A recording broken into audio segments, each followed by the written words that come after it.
Gracias, Carla. Acá desde el Estudio B te cuento que comenzamos un cara a cara bastante interesante porque ahora mismo se encuentran pues en Estados Unidos una delegación, digamos, de políticos. Está el señor Daniel Córdoba, exministro, hemos visto a la señora Nidia Vilches, está el almirante Jorge Montoya, me parece también congresista electo, que están reclamando pues ante la OEA que se realice una auditoría. Ahora entiendo, según lo que ellos han ido revelando a otros medios, que no tienen una agenda ya, no tienen una cita planteada pues para empezar con quien sería pues el secretario general, con Luis Almagro.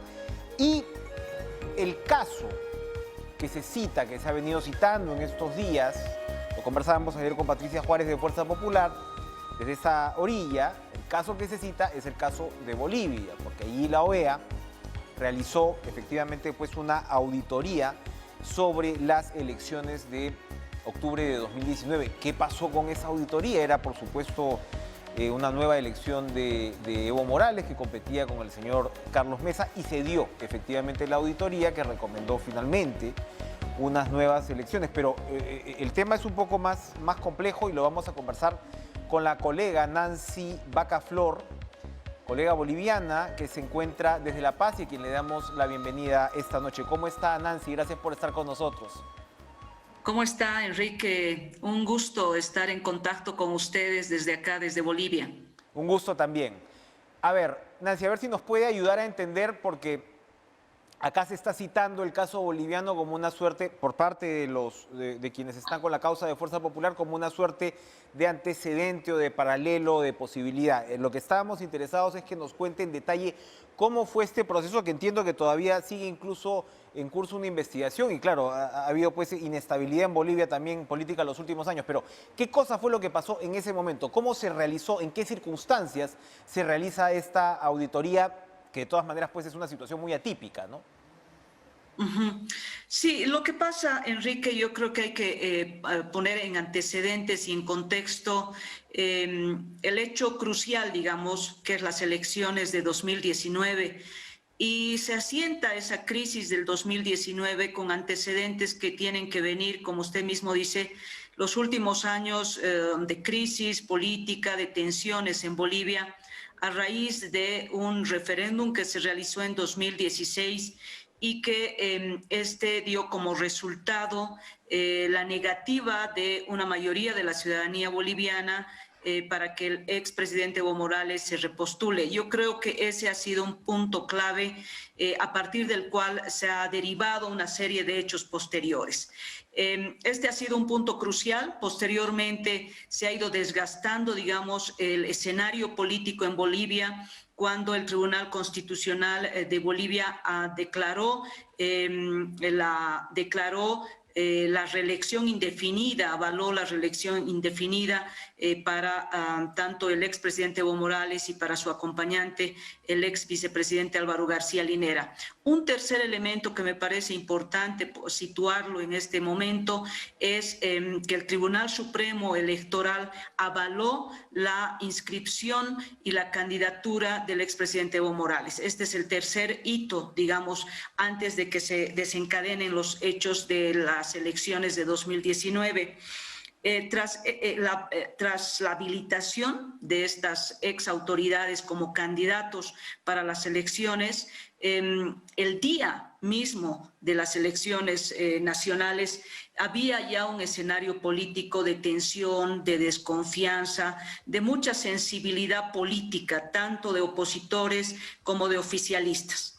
Ese día del 2019, del 18 de octubre, las elecciones trascendieron con bastante normalidad, obviamente con escenarios siempre de discursos de que podía haber un fraude. Esa era una narrativa que sostenía mucho la oposición, pero de todas maneras se llevó a cabo las elecciones esa jornada relativamente tranquila hasta que el Tribunal Supremo Electoral suspende lo que se llamaba aquí la transmisión de resultados preliminares, ¿no? Que era un sistema que te daba una información rápida del conteo, pero que eran resultados extraoficiales, es decir... Exacto. Hay un paréntesis, por favor, porque ahí estamos hablando efectivamente de un sistema de conteo rápido que recordamos efectivamente, como señala, fue interrumpido. Pero allá, cuéntenos, ¿este sistema de conteo rápido preliminar es manejado por el propio organismo electoral? Se lo pregunto porque la diferencia para empezar acá sería que acá son las encuestadoras, en todo caso, las que realizan un conteo rápido y de ahí comienza a llegar el conteo oficial, que es, digamos, en el orden que van ingresando las actas. Acá estamos hablando de un resultado preliminar que es manejado entonces por el organismo público, por el organismo electoral. Sí, el Tribunal Supremo Electoral contrata una empresa. Ok. Que es la empresa, o sea, terciariza, digamos, este sistema. Perfecto. La empresa Neotec se llamaba, ¿no? Perfecto. Pero era contratada por el órgano electoral, ¿no? Otra cosa es los conteos rápidos que llevaron adelante empresas privadas, que eso es totalmente aparte, ¿no? Pero el sistema rápido del Tribunal Supremo Electoral era a través de esta empresa, por lo tanto era información oficial, pero de resultados preliminares, ¿no? Eso siempre hay que resaltar. Cuando se detiene, cuando se suspende este conteo, es cuando se generan las primeras susceptibilidades, porque había sido de manera muy sorpresiva, más o menos al 80% más o menos del conteo. Entonces, aquí se genera las primeras susceptibilidades marcadas, incluso la OEA pide al Tribunal Supremo Electoral que se manifieste y que explique por qué se había retenido y se había suspendido. Las justificaciones en ese primer momento del Tribunal Supremo Electoral era que se trataba de evitar una confusión entre el sistema rápido y el conteo oficial, ¿no? Esas fueron las primeras explicaciones. Pasan 23 horas, el lunes, en horas de la tarde, recién se reactiva nuevamente el sistema, el TREF, el denominado TREF, pero ya con una diferencia que no daba ya la posibilidad de una segunda vuelta, como habían sido los resultados el domingo, el día de las elecciones, cuando se había suspendido el sistema. En ese momento, el domingo, la diferencia entre el primero y el segundo daba la posibilidad de una segunda vuelta. 23 horas después, ya la distancia era demasiada y se descartaba una segunda vuelta. Recordemos para los televidentes peruanos, Nancy, que el sistema en Bolivia no es como el del Perú, es decir, la segunda vuelta no se realiza necesariamente, digamos, lo que tiene que haber es que tiene que superar el primero por más de 10 puntos al segundo, ¿verdad? Para que no se realice, es una de las modalidades para que no se realice la segunda vuelta. Exactamente. La normativa establece que tiene que haber una diferencia de 10 puntos, de 10%, o en su caso, tener 40% más del 40% de votación. A partir entonces del 40% o esa diferencia del 10%. Recuérdenos, por favor, antes del apagón, digamos, que se dio, ¿cuánto le llevaba Morales a Mesa en ese momento? Antes de la suspensión. Exacto. Era, ahorita no me acuerdo exactamente, pero la diferencia no era abismal, pero había la diferencia que te posibilitaba una segunda vuelta. Era menor que el 10%. Exactamente. Es decir, la diferencia te daba la posibilidad de una segunda vuelta, ¿no? Lo que generaba cierto grado, digamos, de tranquilidad, digamos, en la oposición y no tanto en el oficialismo, ¿no? Políticamente hablando. Claro, lógico. Ahora, efectivamente, yo si mal no recuerdo, creo que la diferencia final fue de 10.57%, la diferencia oficial aproximadamente. ¿Este conteo rápido luego le da paso al conteo oficial, acta por acta? En realidad, el conteo oficial empieza el mismo domingo. Ya. Pero obviamente el TREF te marcaba una línea, digamos, ¿no? Es decir, te daba la posibilidad de pensar que si el TREF te daba estos resultados, eso se podía reflejar en el conteo oficial. Esos dos mecanismos podían ir paralelamente, ya se lo había hecho antes. La propia empresa Neotec sostiene en sus informes que no había necesidad de suspender el sistema rápido porque paralelamente ambos podían haber ido funcionando. Sin embargo, el Tribunal Supremo Electoral argumentó, su primera argumentación fue que se trataba de evitar una confusión entre ambos conteos. Sin embargo, luego retoman ese mismo conteo rápido. Retoman, pero el lunes claro, recién, después de 23 horas, ¿no? Pero ya con un resultado diferente, ¿no? Ya descartaba la posibilidad de una segunda vuelta. ¿Cuál fue la reacción entonces de la observación electoral? Porque lo que entendemos es que precisamente es la observación electoral la que alerta de lo que consideraban una irregularidad. Lo que pasa es que después de estos hechos, Enrique, después de haberse generado toda una susceptibilidad y desconfianza sobre la administración y el proceso que estaba llevando a cabo el Tribunal Supremo Electoral, surgen una serie de versiones, ¿no? Que no solamente había sido por generar confusión, sino que era por problemas técnicos, porque no había internet, porque varios de estos argumentos que empezaron a entrampar al Tribunal Supremo Electoral y no dio una posición certera que dé certeza a la ciudadanía de que había sido un proceso que se estaba llevando a cabo de manera transparente. Entonces, después de esto, se genera el lunes, después de que se reinicia el sistema rápido de conteo, es cuando empiezan a generarse movilizaciones, protestas, la oposición sale a las calles, dice que va a fiscalizar y que va a ser vigilante de que se termine el proceso del cómputo, pero bueno, ya fue una cadena, ¿no?, de movilizaciones. Cuando ya era una situación muy agrandada de las protestas, es cuando el gobierno central pide a la Organización de Estados Americanos que haga una auditoría integral a las elecciones, ¿no? Entonces, ese informe es el que presenta la Organización de Estados Americanos, donde ustedes deben saber, conocer, que establece que hubo irregularidades graves y que hubo una acción dolosa, ¿no?, en el proceso, y que por lo tanto sus resultados no podían ser confiables para dar ganador a uno, ¿no?, a uno de los candidatos. Ahora, el problema que recuerdo, Nancy, además es que, claro, se da esto, me parece que es como un mes y medio después de las elecciones que se entrega el resultado de la observación. Sí, el resultado preliminar, un informe preliminar que presenta el organismo internacional de la OEA, es el 10 en la mañana, muy temprano, presenta este informe. Yo recuerdo que era bastante temprano porque todos nos vimos sorprendidos. Hace la presentación y es el mismo día que renuncia en la tarde el expresidente Evo Morales. Estamos hablando del 10, perdón, ¿de noviembre o de diciembre? De noviembre, así es. Entonces, presenta este informe Luis Almagro, el gobierno reacciona, lo cuestiona, lo descalifica, porque no era el informe final, sino era un informe preliminar, ¿no? Y es lo que ustedes conocen respecto a ese informe, ¿no? Perfecto. Ahora, lo que ocurre y lo que usted nos está recordando, Nancy, es entonces que esto coincide con, entiendo que fue una suerte tuvo un nombre particular, de pedido no impositivo o algo así que le hizo la Fuerza Armada a Morales.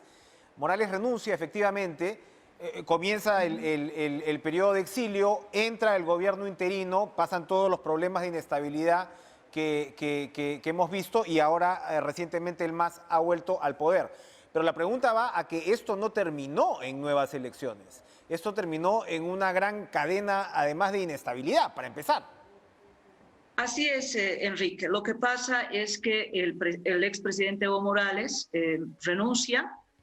Ustedes saben que se fue a México acompañado del ex vicepresidente Álvaro García Linera y se desencadena un vacío de poder porque hay una renuncia paulatina de quienes podían haber sucedido al poder, ¿no? Estamos hablando de la presidenta del Senado, Adriana Salvatierra, renuncia el presidente de la Cámara de Diputados, renuncia el primer vicepresidente de la Cámara de Senadores Y es ahí cuando ya había como casi 48 horas de un vacío de poder.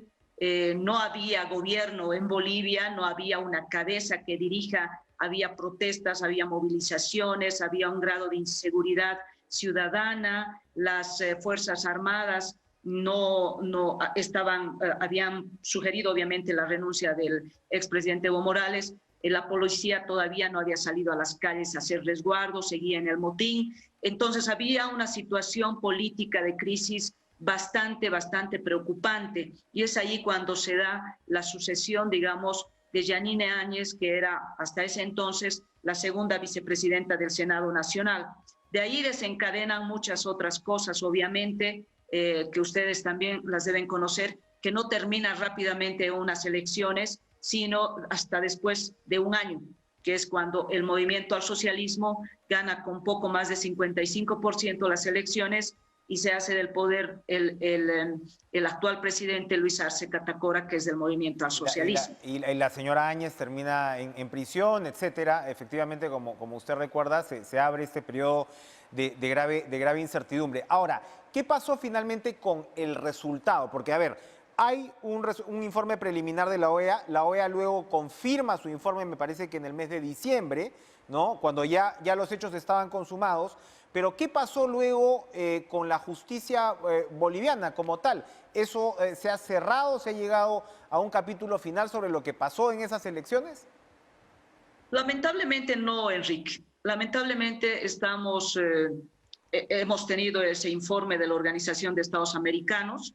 Se lo presentó en diciembre, sí, se lo presentó ya de manera el informe final, pero se supone que el Ministerio Público, que es la entidad investigadora, debería haber seguido todo el curso de investigaciones, pero hasta la fecha no hay resultados de ese proceso electoral, si es que fue fraude, si es que se ratifican o no las irregularidades, o si es que definitivamente está totalmente descartado. Lo que ha hecho el Ministerio Público en una acción también, si se quiere, de manera política, es que después de la renuncia del expresidente Evo Morales, generar todo un escenario de detenciones de vocales del Tribunal Supremo Electoral, detenciones de los vocales de los tribunales electorales departamentales.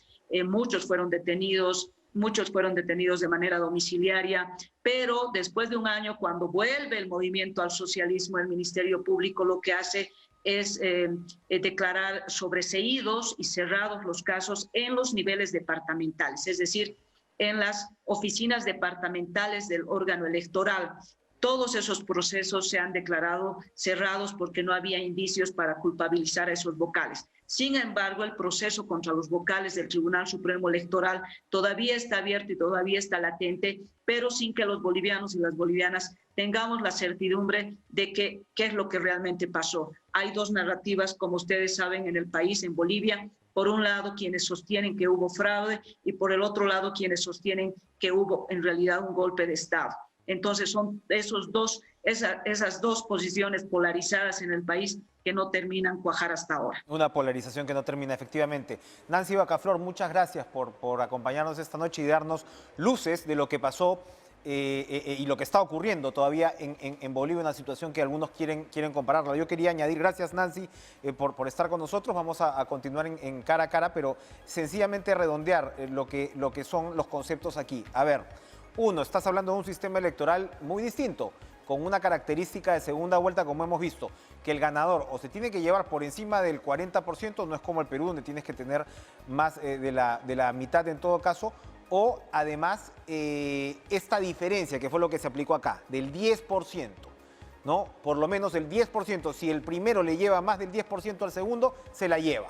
Y eso era lo que estaba en discusión. Al final, Evo Morales ganó por 10.57. Segundo, aquí es la propia observación electoral de la OEA la que alerta de la irregularidad, que fue una irregularidad a todas luces vista. Es decir, que el propio sistema electoral que administraba el conteo rápido dice, no, un ratito, vamos a parar por las razones que la colega Nancy nos acaba de recordar, y se demoran 23 horas para retomar este conteo rápido, repito, administrado por el organismo público, y luego amanecen ya con un resultado claramente a favor de Evo Morales. Y bueno, vemos efectivamente la inestabilidad que desata en el hermano país hasta el momento de hoy. Una polarización que en este caso lamentablemente no acaba. Diría yo, además es bastante distinto de lo que se está viviendo ahora mismo en el Perú.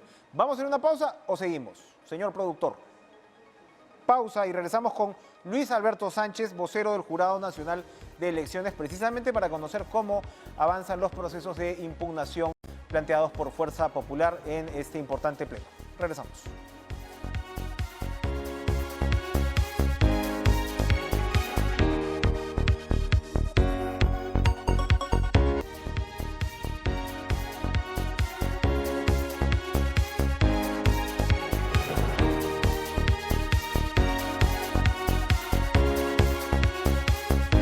Reiterar un punto a la conversación que acabamos de tener con nuestra colega boliviana Nancy Bacaflor.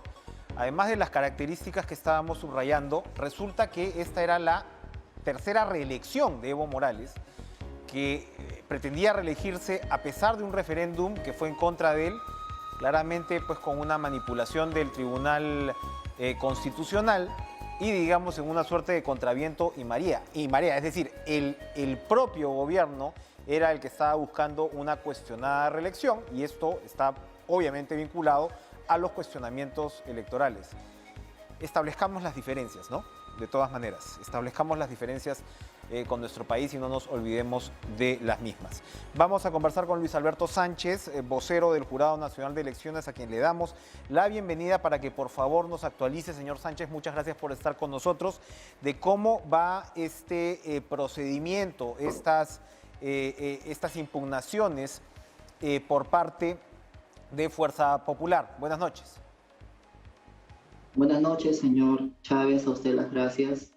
Efectivamente, actualmente ya desde la semana pasada se han estado resolviendo pedidos de nulidad en apelación en el Pleno del Jurado Nacional de Elecciones. Ya incluso en redes el propio Jurado Nacional de Elecciones ha mencionado cuántos pedidos de nulidad han llegado y cuántos han sido apelados. Debiéramos empezar partiendo de ese punto, porque tenemos que un total de apelaciones en 370 se han presentado en los jurados electorales especiales, precisando que no todos ellos se han elevado al JNE en segunda instancia, principalmente porque algunos han sido declarados improcedentes y también porque hay que hacer la distinción de que algunos pedidos en apelación se refieren a nulidades que se han presentado dentro y fuera del plazo. En concreto, apelaciones en el JNE tenemos un total de 270.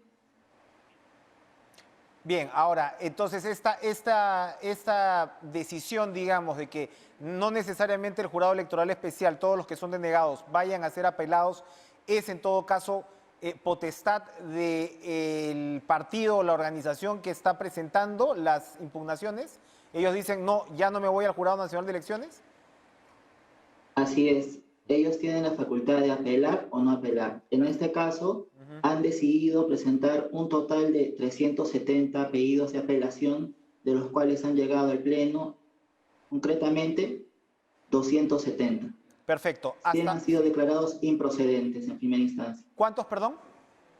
100. 100. Han llegado estos 270, entonces ya suman 27 apelaciones por la nulidad de las actas declaradas infundadas, según lo que conocemos.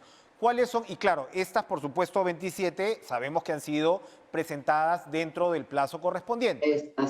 Así es correcto. Antes de entrar a las que no han sido presentadas en el plazo que corresponde, ¿cuáles han sido las motivaciones, sobre todo si nos puede dar una apretada clasificación del por qué estas han sido declaradas, estas 27, infundadas?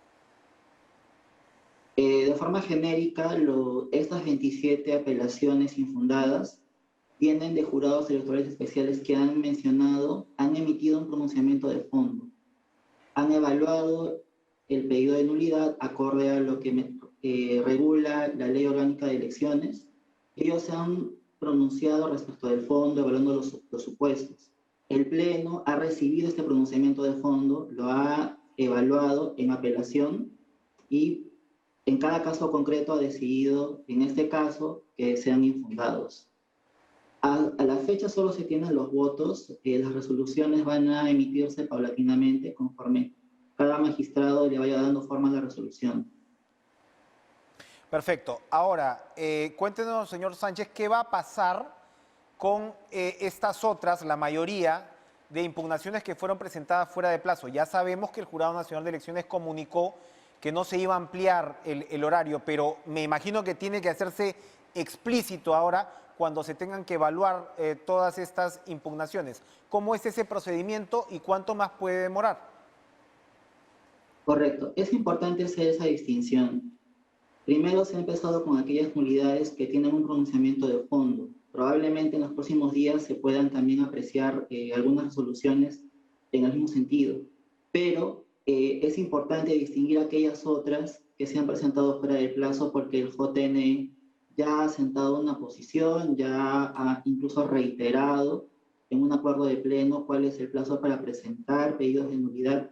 Así es que este segundo bloque que vienen apelaciones respecto de resoluciones de los jurados electorales especiales, respecto de pedidos que se han presentado fuera de plazo, tiene que resolverse en los días que vienen. Espero yo que sea esta semana o algunos días de la próxima semana que puedan tomarse por la cantidad, más que nada, te reitero que son 270 apelaciones, así es que es una cantidad, digamos, que supera a las que se han presentado en anteriores procesos electorales. Pero lo que usted nos dice es algo importante, porque, o sea, infiero entonces que a pesar de que ya se estableció o se reiteró el tema del horario y del cierre, esto igual se va resolviendo uno por uno. Es lo que corresponde. El Pleno tiene que emitir una decisión en cada caso concreto o evaluar. No sé si todos los casos sean similares, algunos pueden tener alguna diferencia, pero igual el Pleno tiene que emitir una decisión Entiendo. respecto de estos pedidos. Entiendo. Para terminar, señor Sánchez, no es ningún misterio la controversia que se ha dado con el señor Arce Córdoba. Él presentó su declinación, ha sido suspendido ya en decisión comunicada por el señor Salas Arenas y lo ha reemplazado el fiscal Rodríguez Montesa. Hasta ahora las votaciones han sido unánimes, el señor Rodríguez Montesa u otros magistrados han presentado votaciones singulares. ¿Qué nos puede, por favor, comentar al respecto? De lo que se aprecia en la publicación de la tablilla y la votación del día de ayer y del día de hoy, es que bueno, el Pleno en su mayoría, me refiero a los que mantuvieron una posición mayoritaria la semana pasada, han mantenido criterio esta semana, lógicamente, y lo que se aprecia en la tablilla es que el señor Rodríguez Montesa, el magistrado que se ha integrado al Pleno desde el día de ayer, ha coincidido en 3 expedientes que ha declarado infundado por unanimidad y en los demás ha sido por mayoría, reservándose él un voto en minoría. Perfecto. Entonces ha seguido de alguna manera la línea del señor Arce. Cuéntenos, por favor, qué significan las proclamaciones que estamos viendo en algunos jurados electorales especiales. Correcto. Ya en esta etapa del proceso electoral, lo que nos dice la Ley Orgánica de Elecciones es que cada jurado electoral especial que ya tenga consentidas las resoluciones, en este caso de nulidades, no hayan sido apeladas, no tengan pendiente nada por recibir por parte del JNE, ellos ya pueden ir declarando, proclamando resultados y emitiendo una acta descentralizada de lo que corresponde a su circunscripción. Aquellos jurados que todavía van a esperar una respuesta del JNE porque han elevado nulidades en apelación, deben esperar que el JNE resuelva. Una vez que el JNE emita la decisión, será devuelta al jurado electoral especial, quien va a comunicar a su vez esta decisión a la ODP que corresponde dentro de la circunscripción para que se proceda al conteo de votos conforme lo haya decidido el JNE. Una vez que se ha hecho este procedimiento, el jurado electoral especial ya puede proclamar y emitir un acta descentralizada. Perfecto. Una vez que todos los jurados, en los 60 que hay a nivel nacional, emiten actas descentralizadas, las elevan al Pleno del JNE, quien ya estaría expedito para emitir el acta general de proclamación. Perfecto. Y a eso iba ahora sí mi última pregunta. Esta acta general de proclamación, usted lo que nos decía era, a ver, esto puede tomar algunos días más en el Pleno, incluso de repente la otra semana, por la cantidad de impugnaciones en juego, pero ya sabemos más o menos cuál va a ser el procedimiento. ¿Qué separa el final del proceso en el Jurado Nacional de Elecciones en el Pleno de la proclamación del presidente o la presidenta electo? Lo que corresponde es que cada jurado primero emita el acta descentralizada. Hay que tener en cuenta que primero hay un plazo en el cual ellos deben publicar esta acta, debe estar publicada por algunos días, y después de eso, una vez elevado y una vez emitida el acta general, hay que esperar un plazo también porque la ley señala que podría ser objeto de algún pedido de nulidad. Y una vez que queda consentida, ya el acta general de proclamación surte efectos, sea quien sea el ganador en este caso. Para ponerlo en blanco y negro, ¿podemos esperar una proclamación antes del 28 de julio?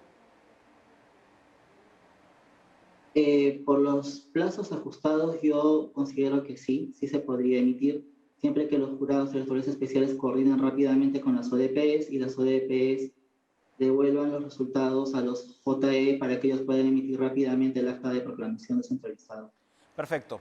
Luis Alberto Sánchez, vocero del Jurado Nacional de Elecciones, muchas gracias por estas aclaraciones importantes sobre el trámite tan trascendente que se está llevando a cabo. Vamos a ir a una pausa, pero regresamos con David Tuesta, exministro, por supuesto, de Economía y Finanzas, pero asesor de políticas públicas de la Asociación de AFP. ¿Por qué? Un proyecto de ley que nosotros comentamos acá, incluso entre sus impulsores, que de alguna manera abre la cancha en términos de lo que podría ser el traslado de fondos de pensiones a otras entidades, es decir, entidades microfinancieras, cajas, etc. Bueno, está avanzando en el Parlamento y sin duda la Asociación de AFPs tiene una opinión al respecto. Regresamos.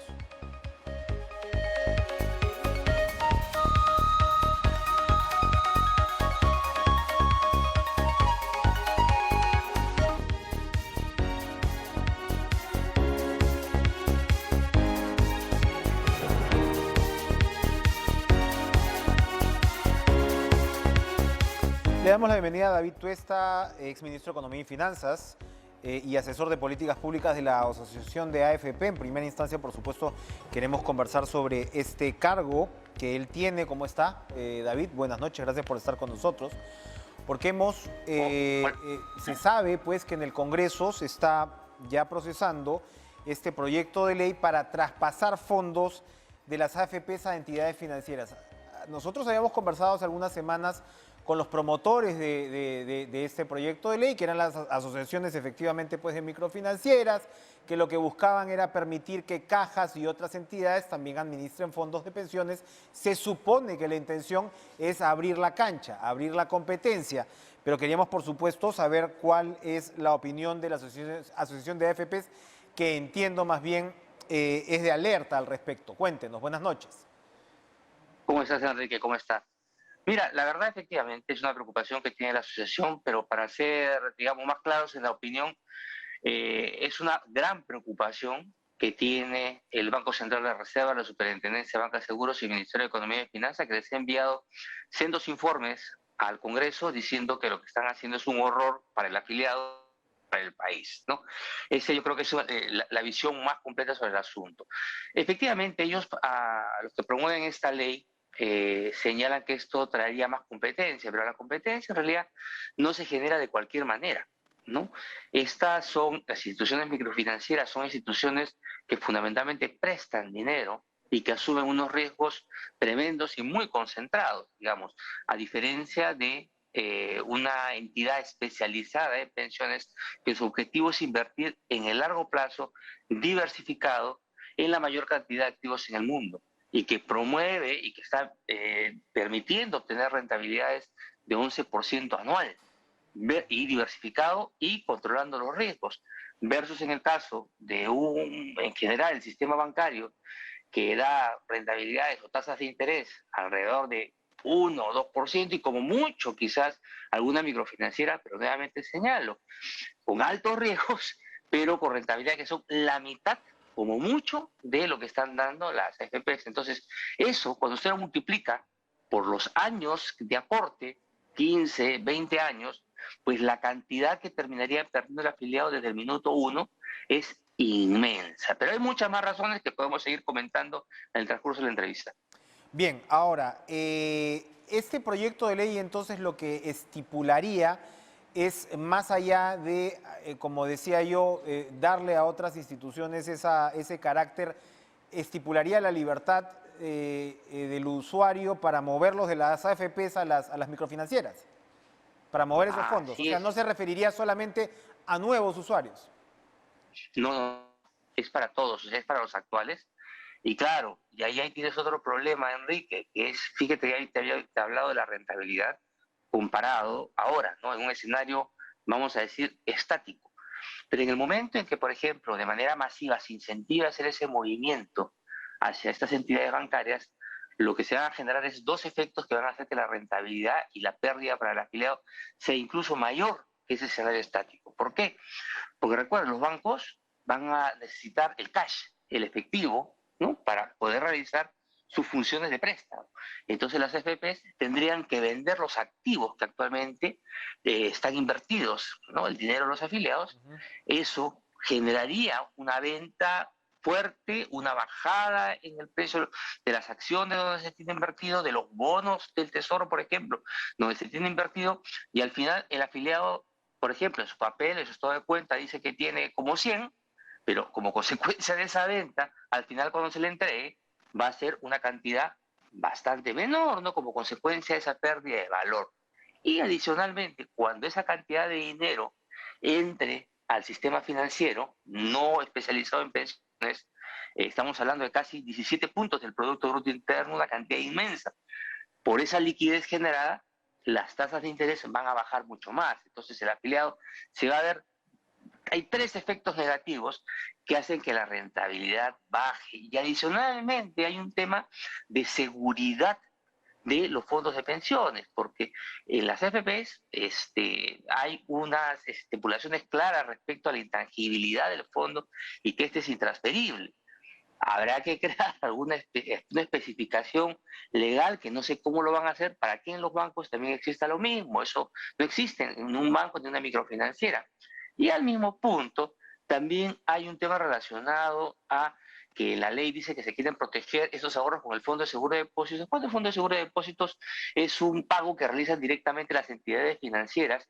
Y claro, imagínate el pago que tendrían que hacer para solventar, digamos, apoyar con un seguro para este nuevo casi 18 puntos del Producto Bruto Interno. Entonces, no hay un elemento de carácter operativo siquiera que esto haga funcionar. Pero todo esto te lo digo, lo dice un informe, los tres informes, tanto la SBS, MEF y Banco Central, se lo dicen en detalle al Congreso, pero no les entran balas al parecer. Ahora, sin embargo, David, se supone que hay un consenso porque la competencia se puede abrir en el rubro de Correcto. las pensiones y de los fondos privados de pensiones. ¿Cuál, en resumen, para que el televidente lo entienda, es la posición de la Asociación de las AFPs, que no sé si coincide con los informes que usted está señalando, por el lado de SBS, por el lado de BCR, por el lado, ¿no?, de estas entidades? ¿Cuál sería la alternativa entonces para abrir ese mercado? Hay diferentes formas de generar competencia, pero lo primero que uno tiene que hacer es qué beneficio le voy a traer al afiliado por la competencia. Este es un mercado, el de las AFPs, como de cualquier sistema financiero concentrado. Siempre suele ser concentrado y por eso es que hay un regulador detrás. El regulador fomenta la competencia. Un mecanismo de fomentar esta competencia justamente han sido los esquemas de licitaciones que se han venido dando desde el 2012 y que han generado que las comisiones bajen de manera sustancial con estas rentabilidades que se han venido generando. ¿Se podría trabajar sobre ello? Sí, por supuesto, porque el rol de un regulador es siempre buscar la competencia, no quedarse de forma estática. Entonces, pues de repente se podría buscar incentivar más estos mecanismos de licitación, abrir más también el sistema de pensiones hacia los sectores que actualmente no trabajan, que no pueden estar en el sistema por su condición de trabajadores independientes, informales. Hay esquemas que funcionan en otras partes del mundo a través de, por ejemplo, la fintech para pensiones que podrían entrar bien a trabajar, pero para eso se requiere también un cambio legal. De hecho, debería llamar la atención que el principal, el que se encarga de la regulación o la supervisión en el Perú, que es la Superintendencia de Banca y Seguros, haya elegido justamente el esquema de licitaciones como el esquema para fomentar esa competencia y no haya tenido pues esos esquemas, digamos, un poco reflexivos, me parece a mí, de, bueno, bajo una percepción de que pongamos más empresas, aunque no sean especializadas para dar pensiones, cuando su rubro, la manera como trabajan es diferente, ¿no? Como algunas entidades financieras. Entonces, hay que mirar otros esquemas y no simplemente aplicarlo de forma directa, no va a traer beneficio a la forma como se está planteando. Los promotores del proyecto de ley señalan que las comisiones sí bajarían. ¿Qué responden a ello? Las comisiones y, por supuesto, las opciones, el abanico, digamos, que usted acaba de explicar por qué para ustedes este abanico no sería tal, pero señalan que las comisiones bajarían y que eso sí redundaría en beneficio del usuario. ¿Qué responden a ello? No está confirmado que esto vaya a suceder. De hecho, los informes, como le digo, las instituciones rectoras en el Perú no señalan que esto vaya a suceder. Además, fíjese usted, lo que se tiene que ver al final es el binomio rentabilidad-comisión. Al final, ¿cuál es la rentabilidad neta que recibe el afiliado? Actualmente existen diferentes tipos de comisiones. Hay una elección para los afiliados, hay la comisión por saldo y la comisión mixta, y en final, más o menos, en promedio, digamos, hacemos un ratio de cuánto ha hecho las comisiones respecto al total de saldo administrado. Estaríamos hablando alrededor del 0.9, más o menos por ciento del total del saldo. Pero la rentabilidad sobre ese saldo es 11.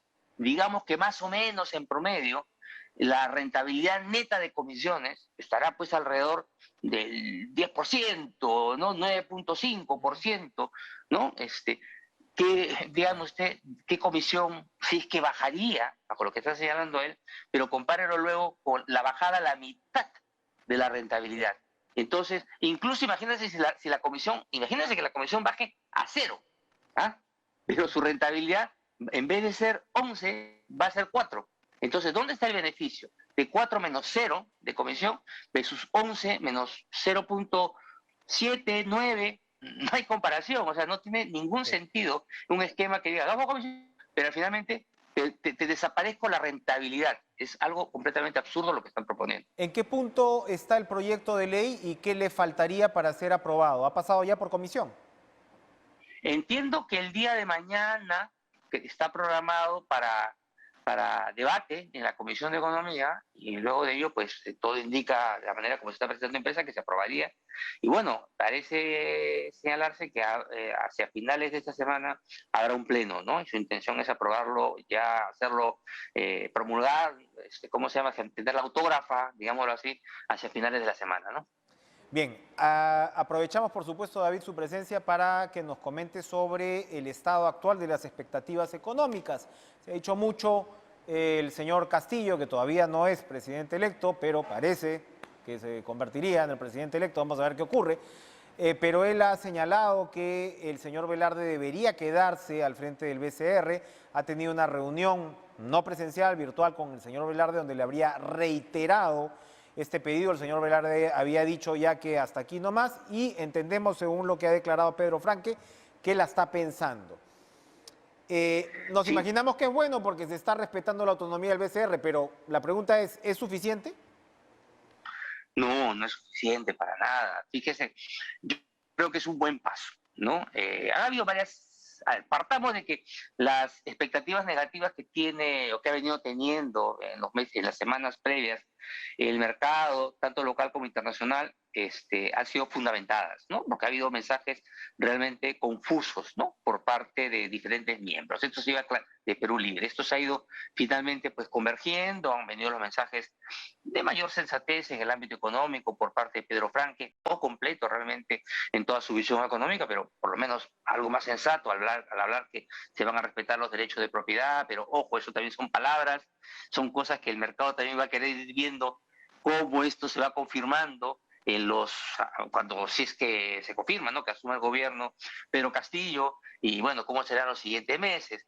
El mensaje de Julio Velarde es importante, porque si bien es cierto, el Banco Central es un órgano independiente, siempre vamos a decir entre comillas, un mal presidente y un mal directorio de un Banco Central siempre puede hacer estropicios, ¿no? Dentro del marco de independencia de la institución del Banco Central. Entonces, en unas condiciones como actual, es muy importante que a pesar que la institución es independiente, una persona que ha estado 15 años en el Banco Central y que en esos 15 años no solamente ha estado sentado, sino que tiene un prestigio internacional, considerado entre los mejores banqueros centrales del mundo, continúe, dadas las circunstancias de este gobierno. Pero se necesita más, evidentemente. Vamos a ir viendo más adelante cómo se va planteando las señales que se van a dar respecto a cómo van a ir manejando la política fiscal.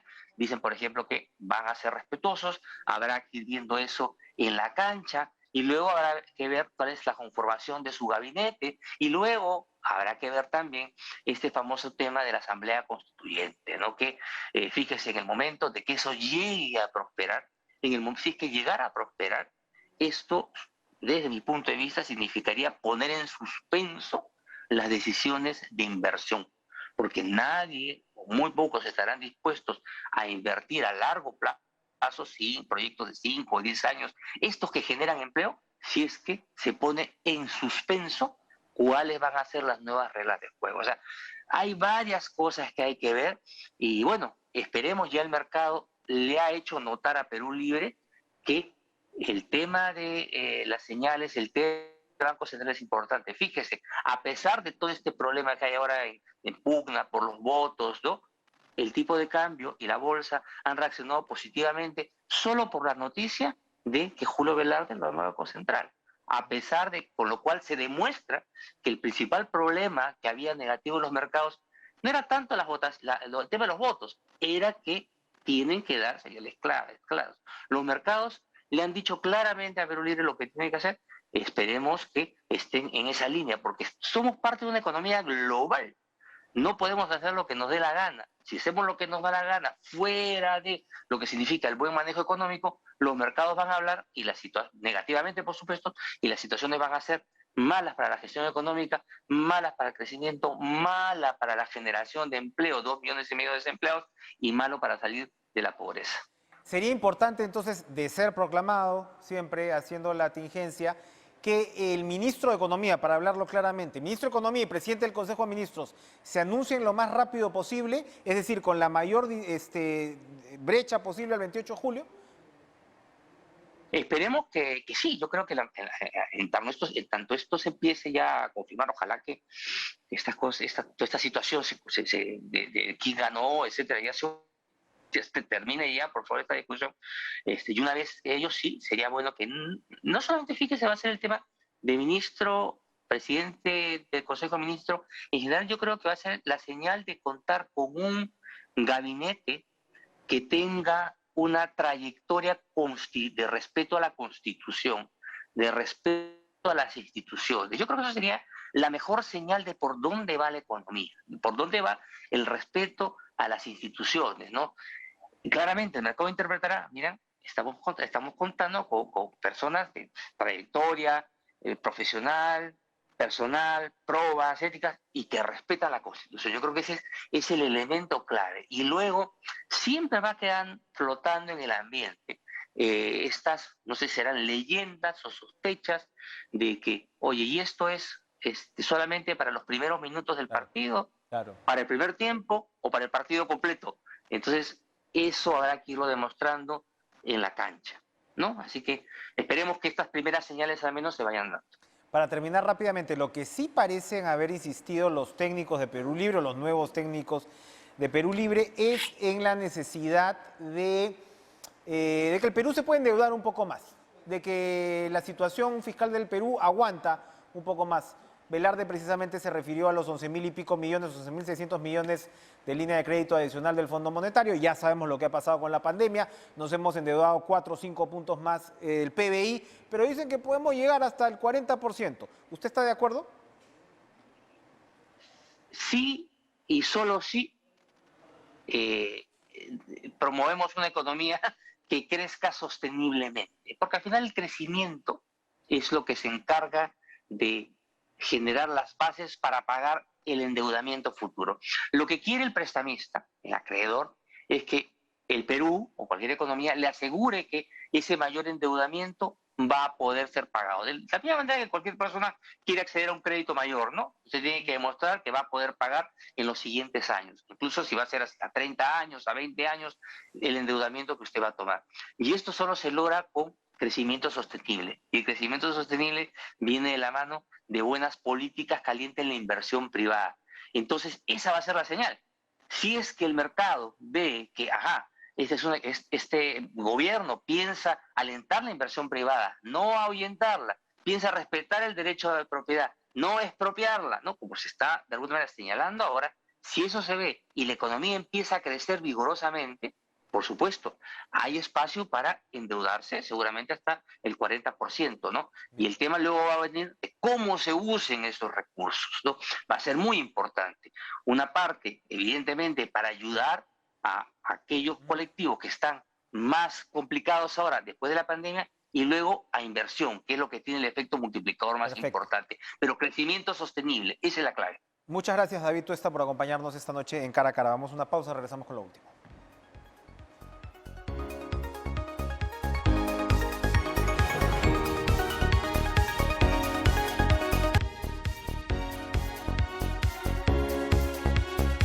Hemos tenido nuestros horarios moviditos, media hora, por una buena noticia, ¿no? Que han llegado estas vacunas de Pfizer. Ya hay varios que se están alegrando, varios cuarentones además que se están alegrando sobremanera. Vamos a darle el pase a En Pared con Joana y Lucho, que nos trae toda la información deportiva, porque va avanzando Perú en la Copa. Que tengan ustedes una excelente noche.